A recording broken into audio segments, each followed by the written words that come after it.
Nightingale is set to launch in only 3 days after I upload this video, and they just put out some pre-launch updates that I wanted to quickly go over here in preparation for the launch of Nightingale. If this video helps you out at all, then help me out by hitting that like button. It is a tremendous help for the channel and the algorithm and yada, yada, yada. But let's go ahead and jump on into some of these pre-launch updates. There are some HUD updates as well as some additional UI updates that I'm not going to go over because I didn't play the game before. So I don't know, what these updates really truly are changing. I don't have an opinion on those. I'll put a link to this page down in the comments if you want to come read those for yourself. But I did want to talk about what they had to say about controller support. They say as they quickly adapted to both the front-end UI presentation and consolidate various back-end functionality in just under a week, it had an impact on controller functionality. The game can be played with controller for the early access launch, but may require the very occasional keyboard or mouse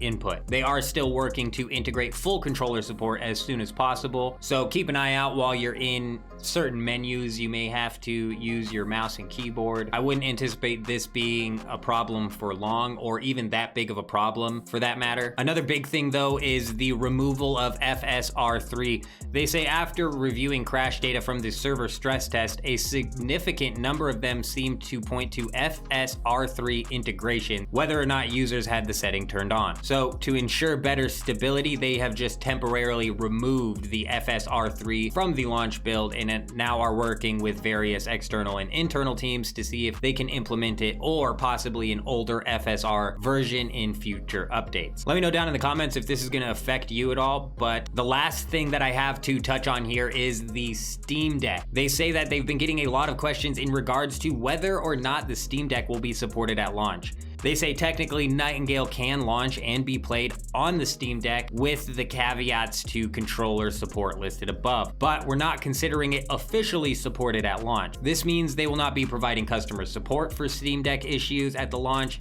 as it's considered an unofficial platform at this time. They are working on full Steam Deck support and will provide an update once that status is confirmed. They also bring up if you do have a Steam Deck, you are welcome to play Nightingale on it and provide your feedback or bug reports, which I'm sure will help them dial in on what exactly they need to fix to have it fully supported on the Steam Deck. The last thing that they point out is other versions of Linux are also not officially supported at this time, but they are happy for you to report your bugs with details on what version you're experiencing those issues on. This is all they had for the pre-launch updates for Nightingale. I'm incredibly excited for this game. I'm gonna be live over at Kick playing this game from the launch into the next few days afterwards. I've still yet to see an official announcement on the release time. Tonight, I'm gonna do a little bit of digging on that to see if I can't figure out when that is. So keep an eye on the channel for a community post or possibly another quick video going over the release time for Nightingale. But that's all I had to go over in this video. I hope you guys all have an amazing day. I'm out.